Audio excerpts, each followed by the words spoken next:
Welcome everyone to our special celebration of Sagadawa. So we're just taking a few minutes as people are arriving, and today we're going to have all kinds of special things. So we do special chants on the holidays, and I'll explain them as we go along. But it's always very joyful, and I'd like you to imagine it's only 7:30 in India, so there's still prayers going on in all the monasteries in India. Prayers will go quite late today. We have the tradition of seeing all acts today as multiplied by 10 million. So first thing this morning, I made a donation because the smallest donation is multiplied 10 million times. So that always makes me really happy. And it encourages really for us to remember our mindfulness.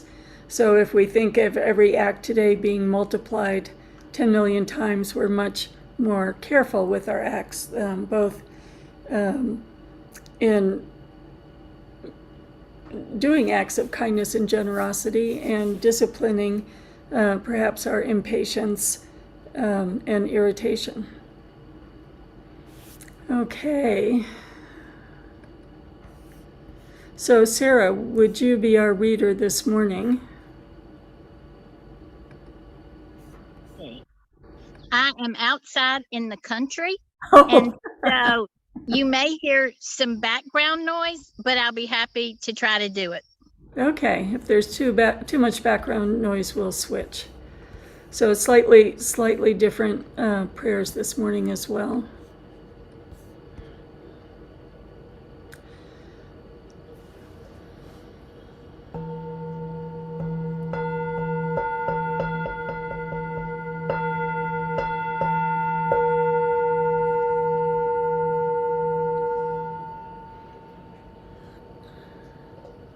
All sentient beings, especially those enemies who hate me, obstructors who harm me, and those who create obstacles on my path to liberation and all-knowingness, may they have happiness and be separated from suffering.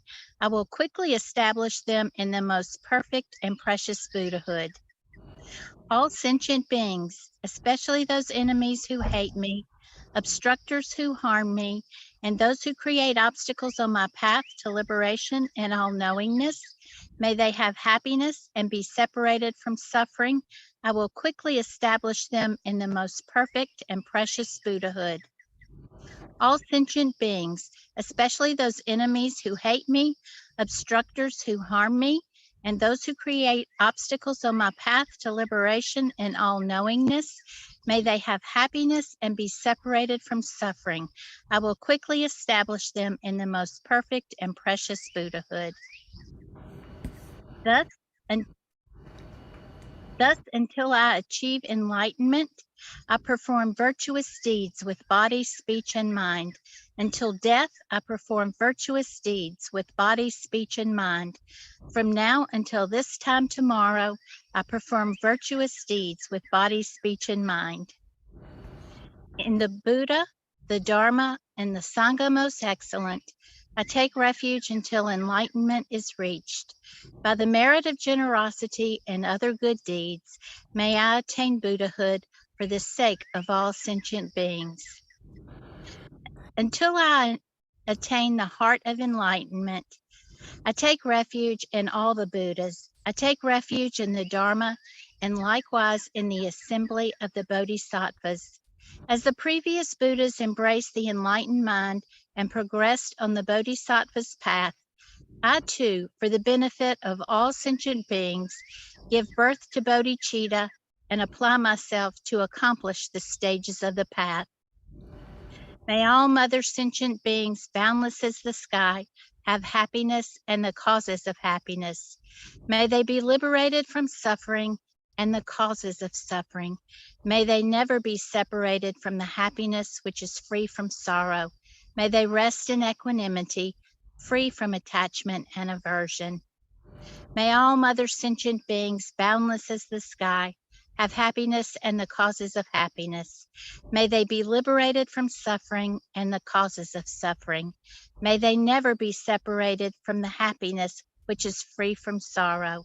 May they rest in equanimity, free from attachment and aversion. May all mother sentient beings, boundless as the sky, have happiness and the causes of happiness. May they be liberated from suffering and the causes of suffering. May they never be separated from the happiness which is free from sorrow. May they rest in equanimity, free from attachment and aversion. And I think we only did the Bodhisattva vow once, so if you could recite that 2 more times. Until I attain the heart of enlightenment, I take refuge in all the Buddhas. I take refuge in the Dharma and likewise in the assembly of the Bodhisattvas. As the previous Buddhas embraced the enlightened mind and progressed on the Bodhisattva's path, I too, for the benefit of all sentient beings, give birth to bodhicitta and apply myself to accomplish the stages of the path. Until I attain the heart of enlightenment, I take refuge in all the Buddhas. I take refuge in the Dharma and likewise in the assembly of the Bodhisattvas. As the previous Buddhas embraced the enlightened mind and progressed on the Bodhisattva's path, I too, for the benefit of all sentient beings, give birth to bodhicitta and apply myself to accomplish the stages of the path. Thank you so much. And again, we are celebrating Sagadawa today. Sagadawa is the Tibetan holiday that celebrates the Buddha's birth, enlightenment, and death, all in one. So it is the primary holiday, and prayers go all night long. It's a time of incredible celebration. So we'll be doing a couple of things differently today. I'd like to offer some reflections about the Buddha's life, and then we're going to do a very special prayer called the Serkangma, as well as the Dispelling the Darkness of Ignorance prayer. So when we think of refuge, which we do at the beginning of every class and every meditation practice, and we talk about taking refuge in the Buddha, this has multiple references. On the one hand, it is the historical Buddha. It is also our seed of Buddha nature within that has the potential to become fully realized just as the Buddha. And it's also the Dharmakaya. So time after time from the Dharmakaya, causes and conditions arise for a historical Buddha. So it has multi-levels. And when we think of the Buddha's birth, it's very interesting to contemplate the old stories that focus on the dreams the mother had and the miraculous nature of his birth, that he could walk immediately after birth. He took 7 steps and proclaimed himself the person who would become the wheel turner of the Dharma. But another part of his birth is really important. In the paintings, you see his mother holding up an arm and hanging onto a tree. So she was traveling, and in those days, just like the Christian story, you go back to your home village, and she was going back to her parents.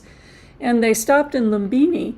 But the significance for us today of being supported by a tree, making a commitment to the environment and our interconnection to the environment, even exemplified in the Buddha's birth.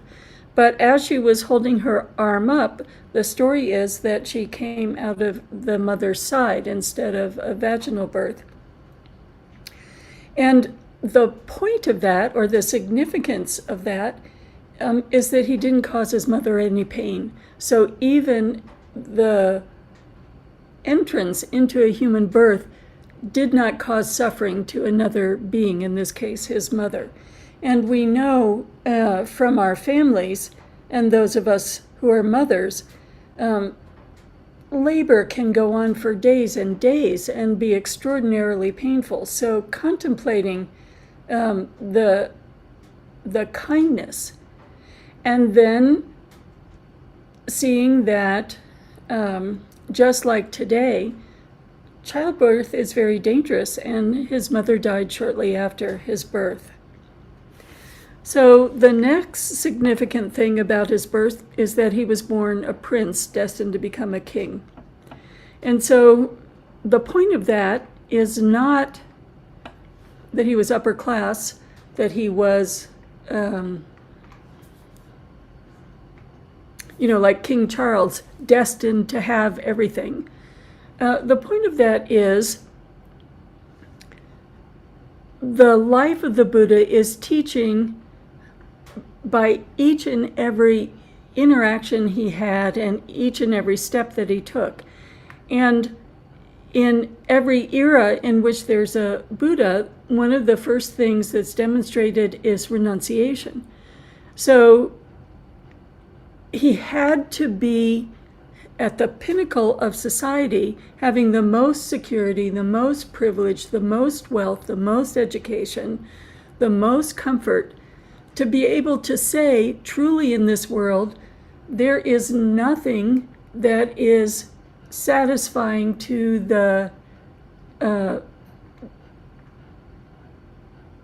discomfort in a way that is lasting.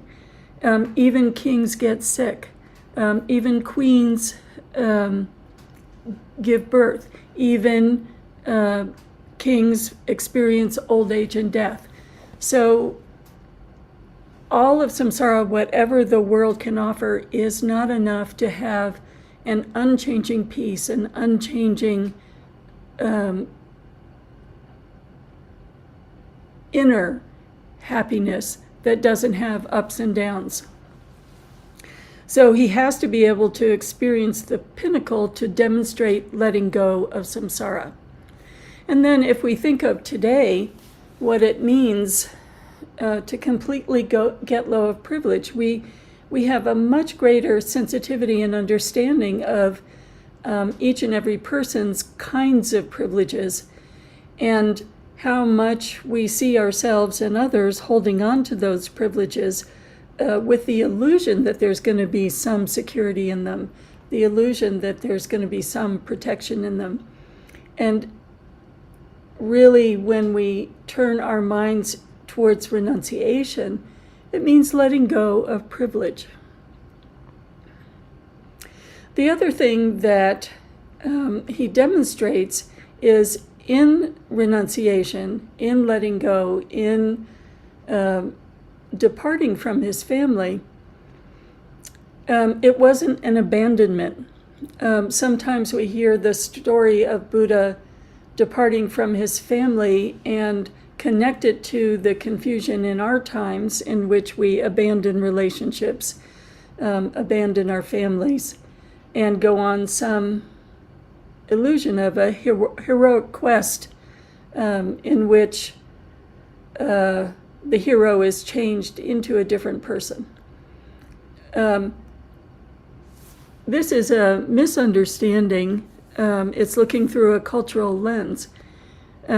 Buddha could see that he alone in that era had the capacity to make the leap from a conceptual mind enmeshed in samsara to a non-conceptual mind. And by taking that leap, he was able to gather the wisdom and the teachings to not only help all of humanity at that time, but the teachings have lasted far into the future. And fairly soon after he reached enlightenment and began teaching, he went back to his family and his aunt, who had been his mother, and his wife and his son all attained enlightenment. So we really want to understand it was out of great compassion. He went, as all beings have to do, to really remove all of the obscurations to our understanding, to our bodhicitta, so that he made that leap into non-dual wisdom, and then formed a Sangha. So we take refuge in the Buddha, we take refuge in the Dharma, everything that he taught and spoke, and we take refuge in the Sangha. And as we take refuge in the Sangha, just as in the Bodhisattva prayer, the Bodhisattva vow prayer, we talked about how all the Bodhisattvas saw their seed of bodhicitta, their seed of Buddha nature, and progressed along the path. We see in Buddha's story, not just his own story, but the story of the major figures in the Sangha, among whom are his mother, who offered her body so that he could be born, his aunt, who became his mother, and after he gave teachings, became the first nun, his wife, who supported him and supported his leaving and brought up the newborn son, who became a nun, and each of those beings demonstrated their enlightenment at their death. Then we know of many of the historic Sangha members like Shariputra and Ananda. But I want to invite you to think a little bit about the Sangha this morning, because in this era we do not have too many functioning Sanghas in the United States in the sense of monastic community. So in Sangha, we're thinking of, first of all, the realized Sangha. And so in the Drikung, we see many teachers who have great wisdom and who are great bodhisattvas. But also it is the monastic Sangha, and the monastic Sangha is really important. So think again of the time of the Buddha. The time of the Buddha was a time of great upheaval, just like our time is.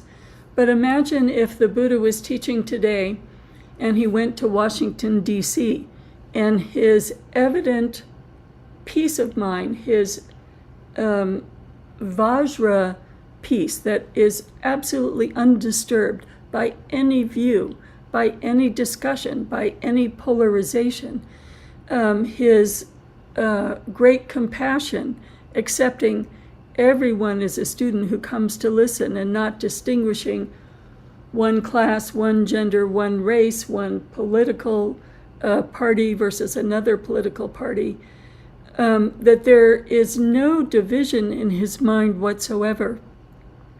Imagine if the Buddha was living in the Ukraine, and due to the power of his peacefulness, he could walk right through a war zone, and everyone who was fighting would drop their arms. They could see his extraordinary peacefulness, and again, his capacity to love each and every being, to not take sides, to welcome each and every being into his heart. So all of those disparate people became the first monastic Sangha. In the beginning, if someone said, I want to study with you, Buddha, he would just say, come. So when we then think of the monastic Sangha, it's a Sangha of human beings who are coming from all different classes, all different races, all different political persuasions. When we talk about the first nun Sangha, the armies went into the Bhikkhu Sangha, laid down their arms. Then the army wives, the prostitutes who were following the soldiers came to the queen, and all of them became the Bhikshuni Sangha. So here are all of these people living together, And what is significant is that it's harmonious.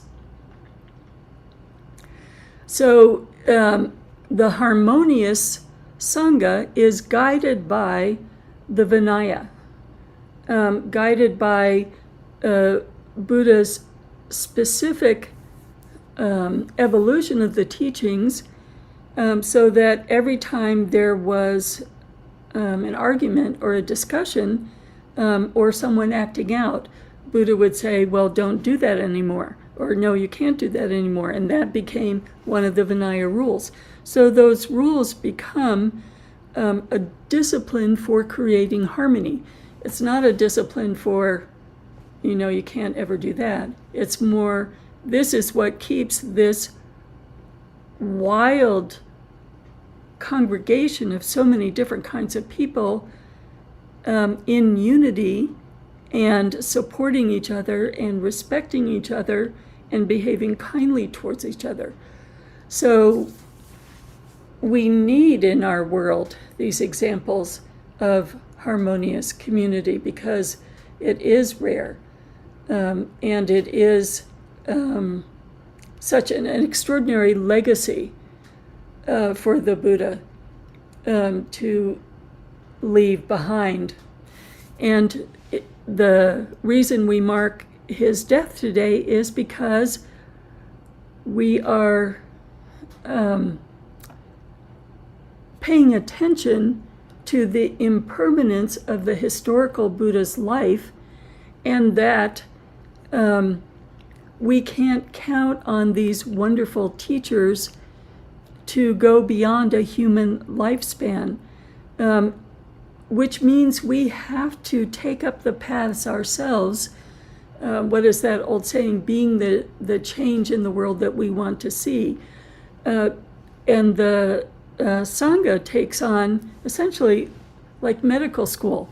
I will learn the medicine, I'll learn all the different disciplines of the medicine. I may specialize in the heart, but I know about the throat, the brain, the skeleton. So memorizing the Buddha's teachings, learning the Buddha's teachings, practicing the Buddha's teachings so that we experience personally the medicinal effects, and then we are doctors for the future, for everyone who comes needing help. And so what is the help? What is this realization that we're talking about? When the Buddha became realized, his absolute quality, the Buddha nature, became unimpeded. And I want to go to my favorite example for this. So each and every being has Buddha nature, and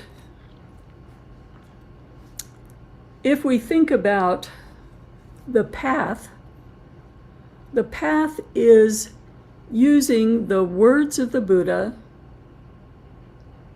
to gradually remove all of the hindrances that block our Buddha nature from becoming completely unimpeded. So we're not using the path or meditation to have some special experience. We're not using the path or meditation to become different. We're using the path and meditation to clear away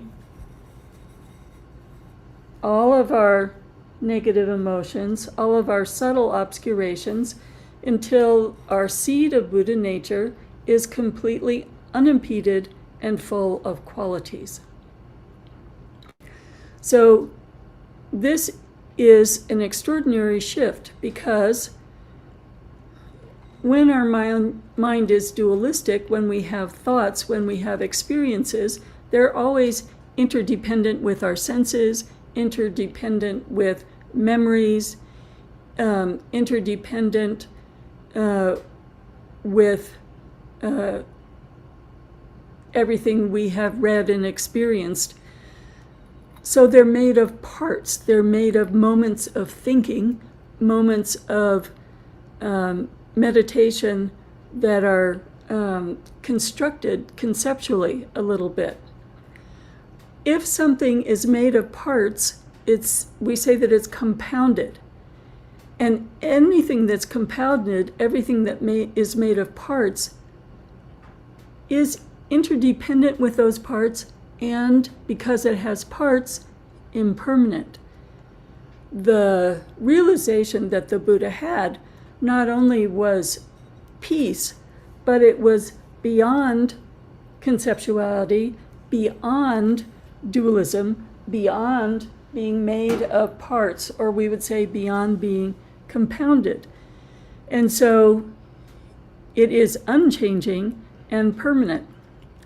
Another example in nature that's really wonderful to see, if you think of nighttime, the whole planet is hiding the sun. So the sun's light is totally impeded.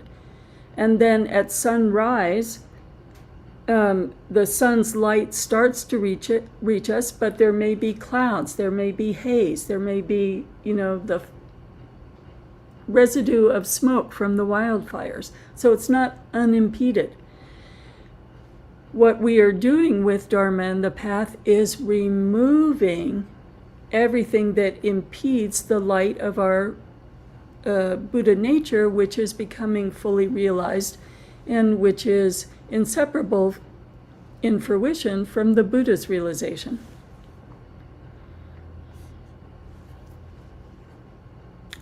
And, as we're thinking about that today, in the Tibetan system, we put a lot of emphasis on our spiritual teachers as well, because we are not able to meet the Buddha in this moment in our lives, but we're able to meet some of the great realized beings of our time. Certainly, we can go on YouTube and see the Dalai Lama teaching. We can see the great Drikung teachers teaching.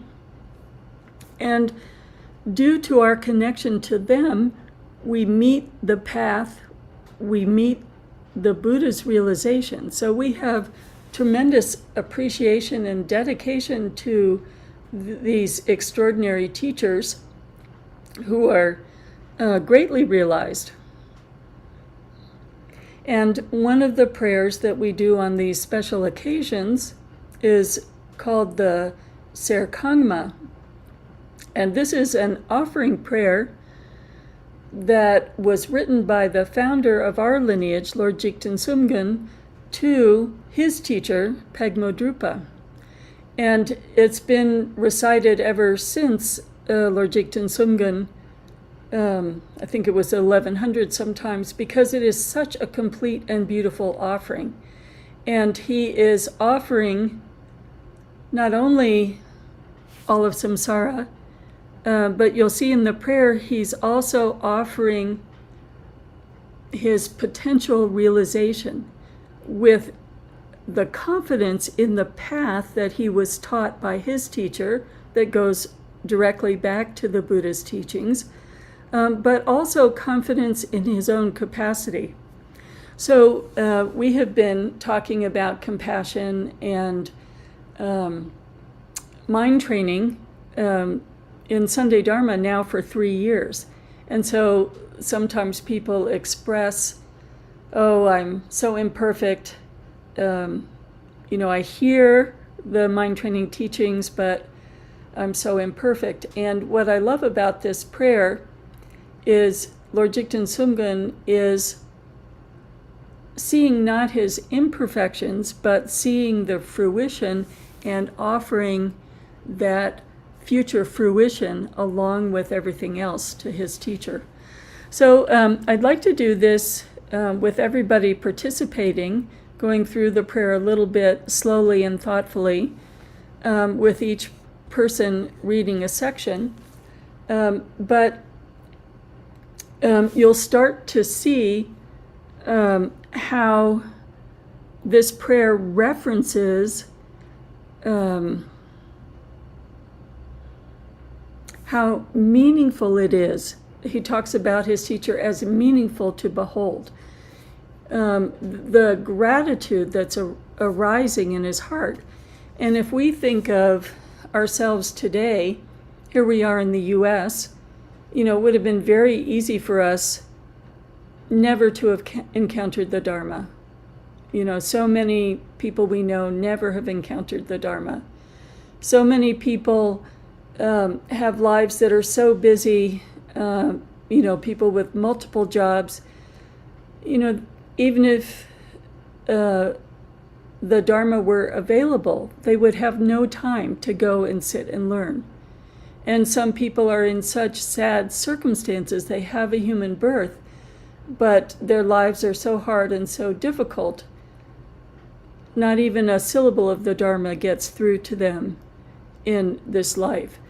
So then you see Lord Jigten Sungun recognizing not only how precious it is to have a human life, but to have a life that encounters not only the Dharma, but someone who is considered a Buddha of his time, Pegmo-Drupa. And through this lineage, we have His Holiness Drikung Chetsang Rinpoche, Garchen Rinpoche, many, many great masters, and all of you through the lineage have connection to them. So you have extraordinarily wonderful karma in this life. So with our hearts open in that level of gratitude, I'd like to go slowly through the Serkangma prayer.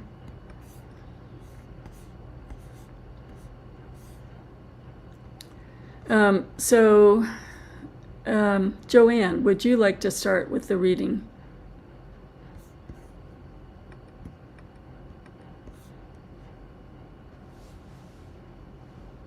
I gaze upon the Supreme Self-Arisen Lama, seated on the immutable, spontaneously established throne.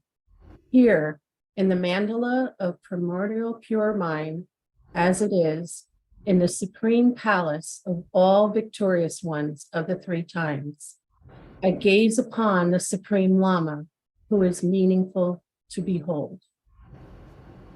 The instant I behold that great bliss of Dharmadhatu, I cross the vast ocean of samsara and arrive at the blissful pure ground. With the eye of wisdom, I gaze unwaveringly upon the Lama, the victorious hero in the battle.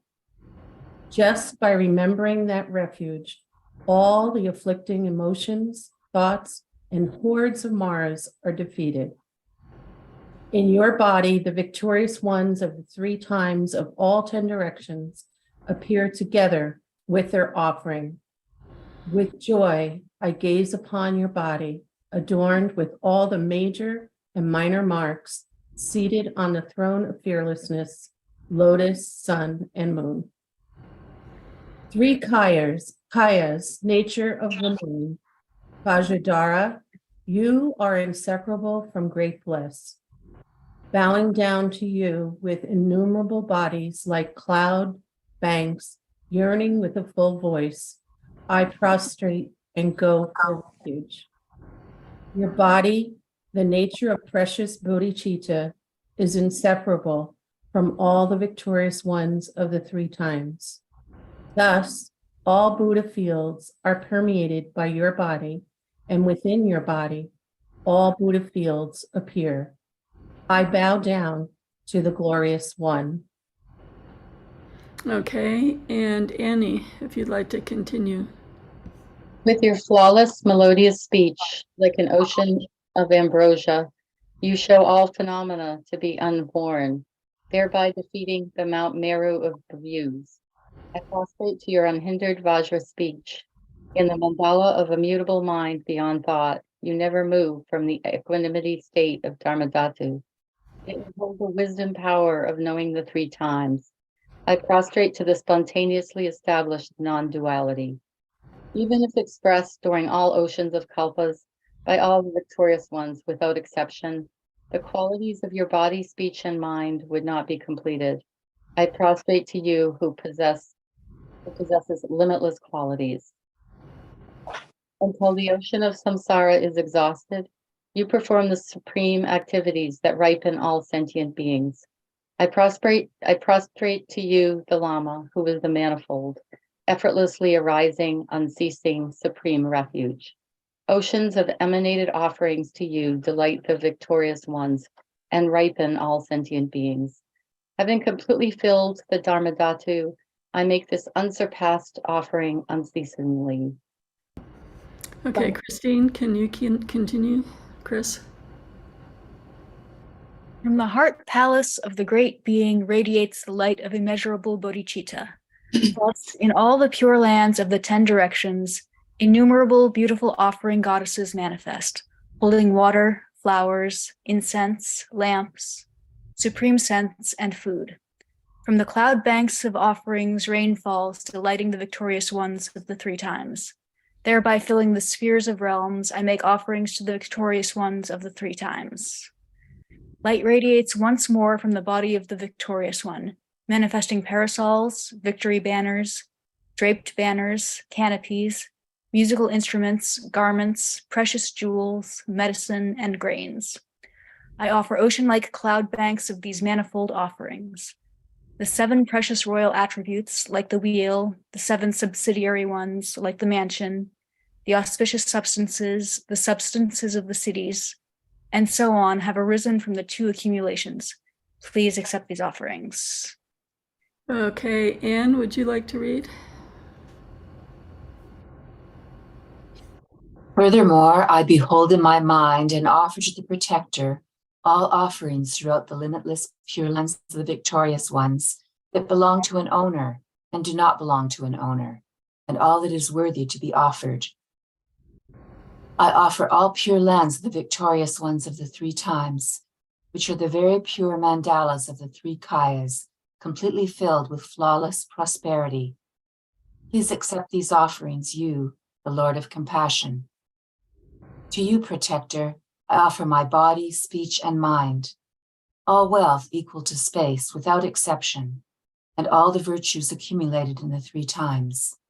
Out of compassion, please accept these for the benefit of all sentient beings. And Charlie?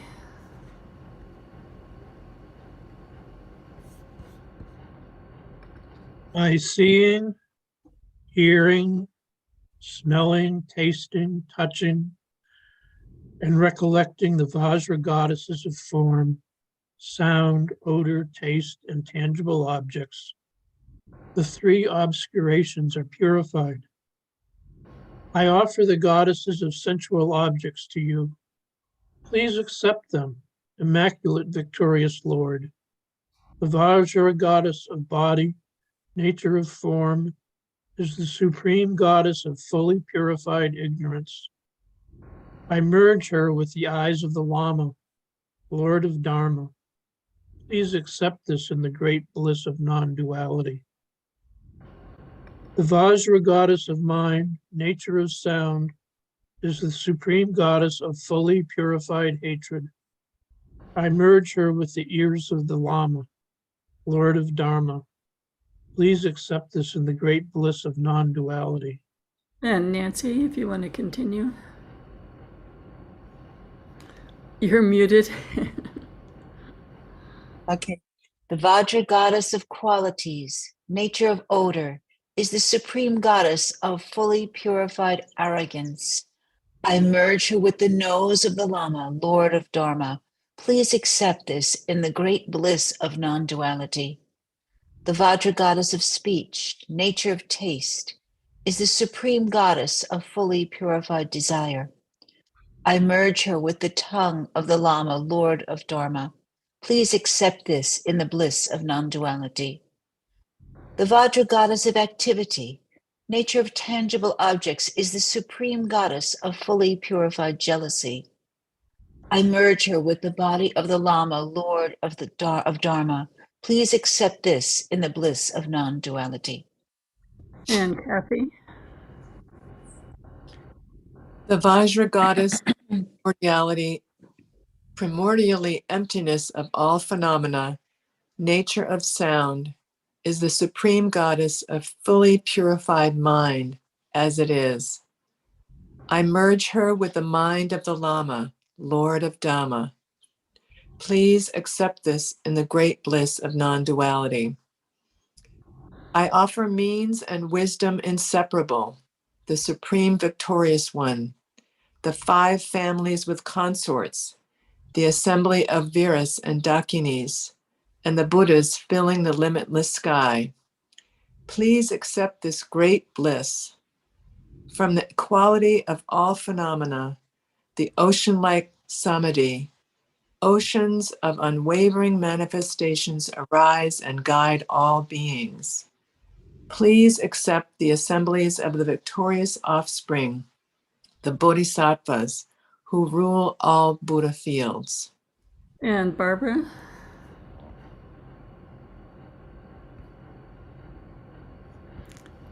The great one of fierce, wrathful, out of immeasurable compassion, showing grinding teeth and fierce faces on their opposing bodies. Please accept these wrathful, victorious ones of primordial wisdom, who defeat the hordes of Maras by the roar of a hung and a pay. All manifold clouds of outer, inner, and secret offerings are offered in this vast mandala of Samatha Bharata's mind within the mode of abiding of unchanging non-duality. The unsurpassed offering of suchness is offered. All phenomena are primordial and completely pure mind as it is. Within that, whatever confusion, dualistic appearance of oneself and others, distinction of good and bad, hatred and attachment, there might be each and everything I confess. May I be purified within that state. And John?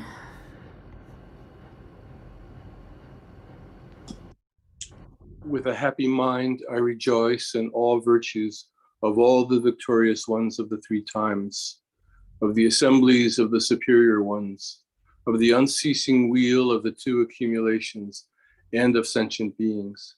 I beseech you, protectors in the worlds of the 10 directions, by completely turning the wheel of stainless Dharma with the sound of the ocean-like branches of melodious speech, please ripen all sentient beings without exception. I beseech you, protectors who abide throughout all realms, please do not pass into nirvana until the exhaustion of the dhatu of space. Rather, fulfill your commitments by abiding permanently. And Peggy?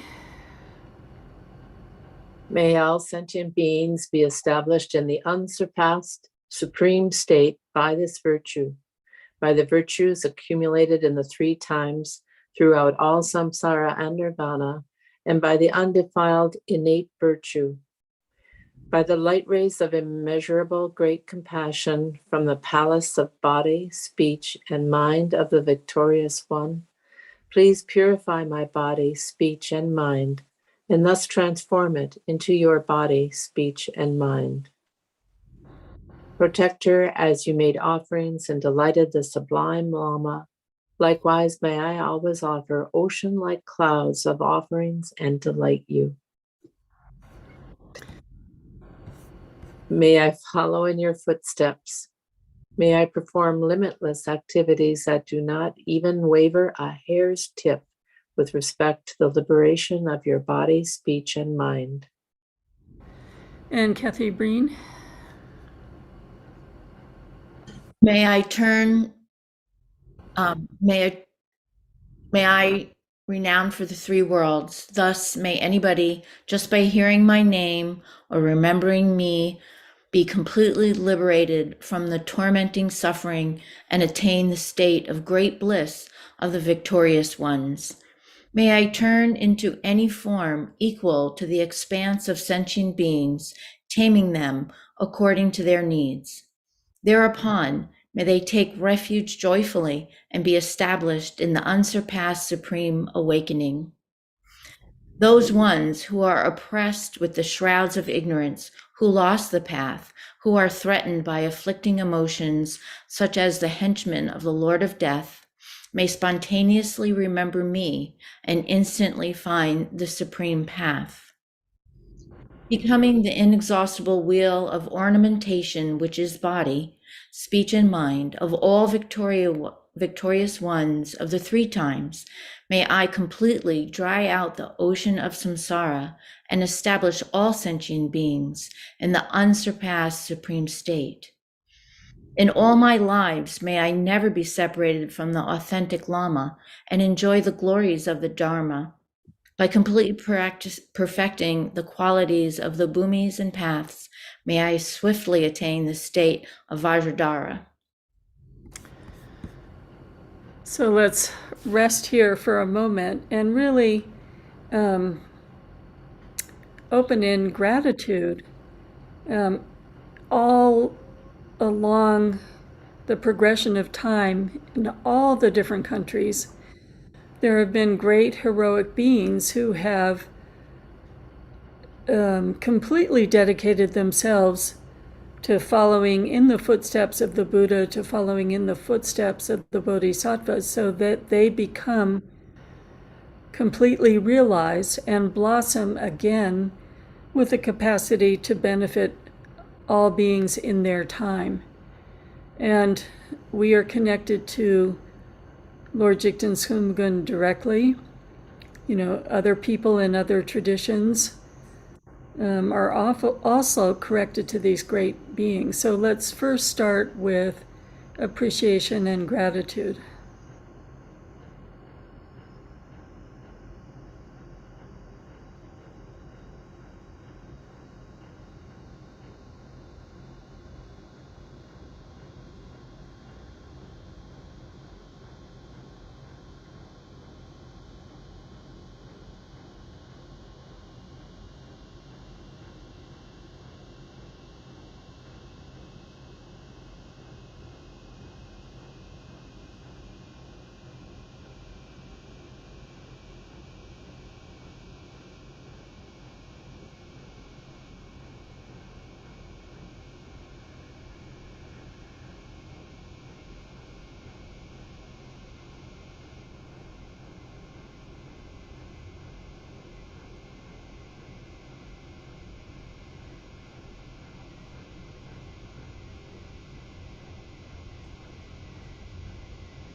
So when we contemplate Pegmo Drupa, he had several extraordinary students, and according to the Drikung, there were many, many predictions that Lord Jigten Sumgun would have the greatest capacity to hold the teachings and become foremost in his time.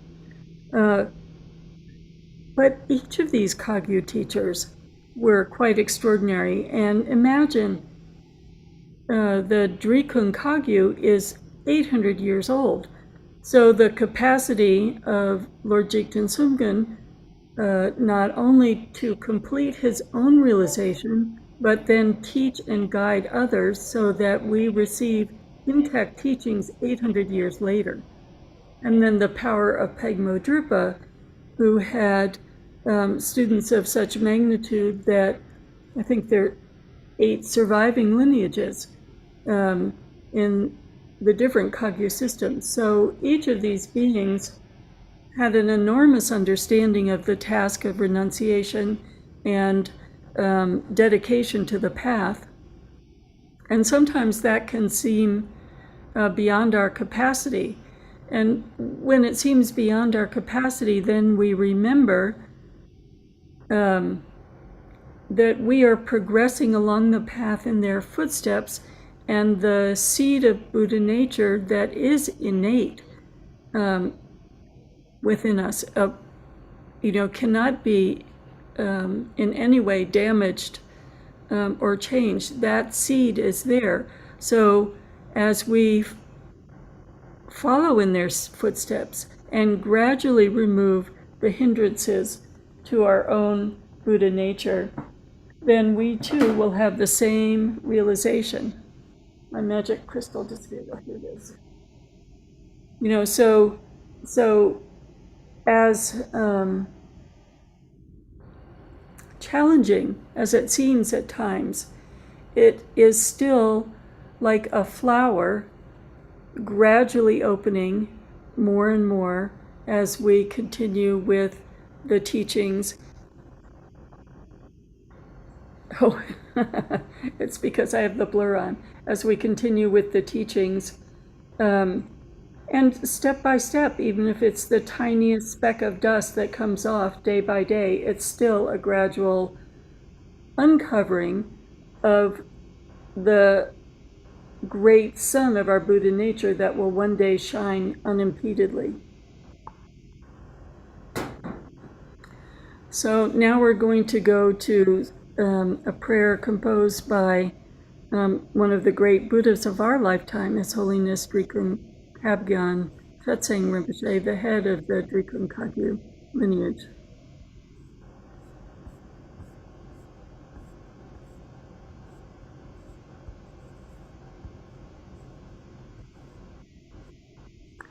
And this is dispelling the darkness of ignorance. And again, it relates to this gradual quality of being unimpeded. And if we think of what dawn is like, we may get up and see the dawn early in the morning. The world is dark, and it gradually is dispelled naturally by the arising of the sun. The sun doesn't have to do anything except function, and the darkness is dissolved. So, John, if you'd like to start out with dispelling the darkness of ignorance. This butter lamp made from precious jewels becomes as large as a billion universes. In the middle of an endless ocean of melted butter is the wick of the butter lamp, as tall as Mount Meru. We offer this lamp to the Buddhas of the 10 directions, each one clearly manifesting 100 million times. From the pinnacle of samsara to the hell of unceasing torment, the light completely illuminates the darkness of ignorance. May I see the faces of the Buddhas and Bodhisattvas of the 10 directions. Om Benza Aloke Ahong. And Jeff, would you like to continue? The butter lamp of the mind of the essence of reality of beings is filled with the melted butter of the completely pure nature of realization. On the wick of the jewel-like bodhicitta shines the fire of the spontaneous realization of the 5 bodies of the victors. This blazing light of the self-arisen wisdom we offer to the lamas, yidams, dakinis, and protectors. May our downfalls be repaired, and may we attain the mundane and supra-mundane realizations. Om Guru Dewa Dakini Dharmapala Sapariwara Aloke Pratitsa Soha. And Ginny, would you like to read a little?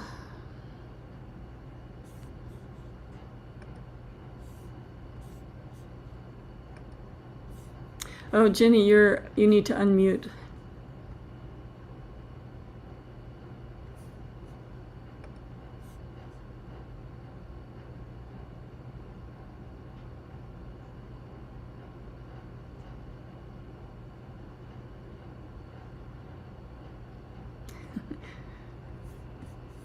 Okay.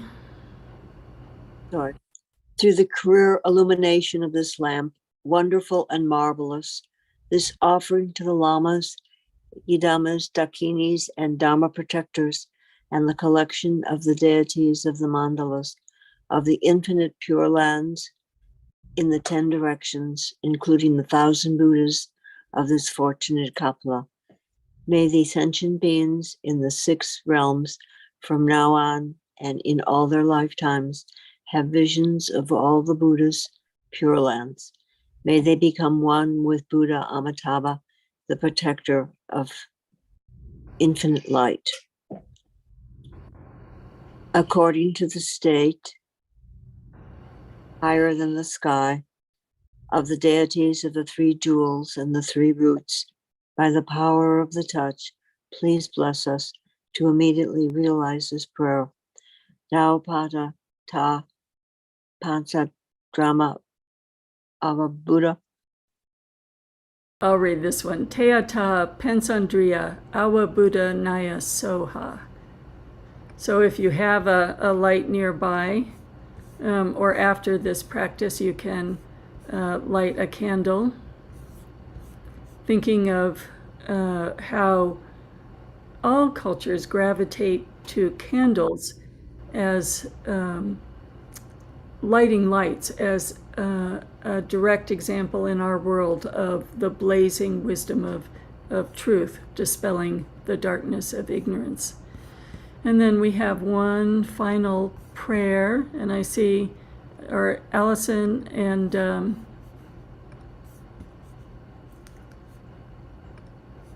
Ashanti together. Would you like to read the World Peace Prayer?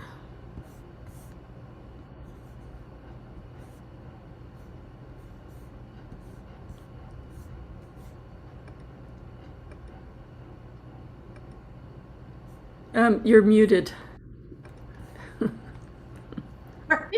not used to computers. I'm used to the iPad. To the unfailing sources of refuge, the three jewels and the three roots, with especially Kinreze, the protector of the Lord of Snows, to the noble Tara, Guru, and Guru Sambara, I pray, please remember your sacred pledge of former times. Please grant blessings that his aspiration be entirely fulfilled. In this dark age of decline, the thoughts and actions of beings are corrupted, and the balance of the outer and inner elements is lost. Through these causes and conditions, humans and animals alike are seized by epidemics and diseases in the past. They are struck by planetary demons, nagas, evil spirits, dark forces, and elemental spirits. Crops are damaged by blight, frost, and hail, and there is fighting and dispute. Untimely rains, heat waves, and droughts in the world, fear of earthquakes, fire, adversaries, and natural catastrophes, and in particular, evil hordes that hurt the teachings, and so forth, cause harm and violence throughout the world. Or may these be swiftly pacified and vanquished from their very roots. In the minds of all beings, human and non-human, may precious and supreme bodhicitta arise naturally, and free of harmful thoughts and actions, may the minds of all be filled with love for one another. May the entire world enjoy abundant happiness and wealth. May the Buddha's teachings spread far and endure long. By the truthful power of the three roots, the Buddhas and the Buddhas, by whatever virtuous roots there are, samsara and nirvana, and by the power of our highest pure intention, may this aspiration be fulfilled. And then Colleen, if you would start the dedication prayers. J. Chang, Talopa, Naropa, Marpa, Milarepa, Lord Dharma, Lord Gampopa, Bagmajupa, and Lord Drikupa, please bestow upon us the most auspicious blessing of all the Kagyu Lamas. By this virtue may I achieve omniscience, and may all who travel on the stormy waves of birth, old age, sickness, and death cross the ocean of samsara by defeating all enemies, confusion, the cause of suffering. Bodhicitta, the excellent and precious mind, where it is unborn, may it arise. Where it is born, may it not decline, but ever increase higher and higher. I pray that the Lama may have good health. I pray that the Lama may have long life. I pray that your Dharma activities spread far and wide. I pray that I may not be separated from you. As Manjushri the warrior realized the ultimate state, and as did Samanta Vajra, I will follow in their path and fully dedicate all the merit for all sentient beings. By the blessing of the Buddha who attained the three kayas, by the blessing of the truth of the unchanging Dharma as such, and by the blessing of the indivisible Sangha order, may the merit I share bear fruit. By the virtues collected in the three times, by myself and all beings in samsara and nirvana, and by the innate root of virtue, may I and all sentient beings quickly attain unsurpassed, perfect, complete, precious enlightenment. May the teachings of the great Trikumpa Ratnashri, who's omniscient Lord of the Dharma, Master of interdependence, continue and increase through study, practice, contemplation, and meditation until the end of samsara. Okay, and back to Ashanti. For this realm encircled by snow-covered mountains, you are the source of every benefit and bliss without exception. Tenzin Gyatso, you who are the one with Avalokiteshvara, may you remain steadfast until samsara's end. Embodiment of the three precious jewels, Padmapani, who holds the teachings of the victorious one, seeing the all goodness meaning with the wisdom eye, may you who are spontaneously established activities live long for hundreds of kalpas. Noble Manjushri, the Lord of Speech, who manifests to hold the teachings of the triple gem, who raises the lamp of the sages' teachings, may you who are the light of the Dharma live long for hundreds of kalpas. The one known in the Holy Land as Aryadeva emanated into the Ga clan of eastern Tibet as Jadungpa, the heart song of Jitsen Sumgan. May the life of glorious Gachen remain steadfast for 100 eons. Thank you. Thank you so much, everyone. It's wonderful to hear in everybody's voice these extraordinary prayers. So one of the reasons that we emphasize chanting on these holidays is because we are retraining our minds. So if you think of how intense the habit of distraction is, how intense the habit of escaping is, whether it's listening to music or reading books or magazines or the newspaper. And in chanting, not only are we focusing our mind specifically on the Dharma, but we're focusing on our minds in these profound prayers that have an extraordinary resonance. Every single word as we practice, we understand more deeply. Just as contemplating refuge this morning, we have a bigger sense of what refuge is and what we mean when we say we take refuge in the three jewels, and how that relates to the path and the path of the Bodhisattva. How extraordinary it is to follow in the footsteps of someone who had the courage of Lord Jigten Sumgön to take on all of his depth of despair, depression, illness, clear that all away until he became a shining sun of Dharma realization that then has blasted the way for 800 years to reach us. So the prayers are so thoughtfully constructed to be each and every word a teaching that I hope they resonate with you during the day. I hope you check in on other Dharma teachings, different sanghas, or even just make your whole day an offering of kindness. Really finding the courage for one day to make the whole day a practice. And then that one day starts to conquer the habit of distraction and become a new habit that has more and more power that we're strengthening with every meditation, every recitation that we do.